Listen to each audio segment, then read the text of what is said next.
My guest today is the man that brought that lifeline to Goa 5 years ago, performing the state's first ever successful bone marrow transplant.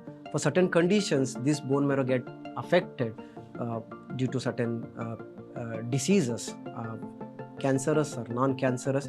Collect the stem cell from the blood, like how you do a regular donation, but there's a process involved in that. Autologous, the name itself says that, like taking the stem cells from the own person. Okay.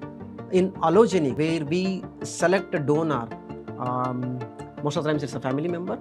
Okay. The family member is not available, we get from the registries.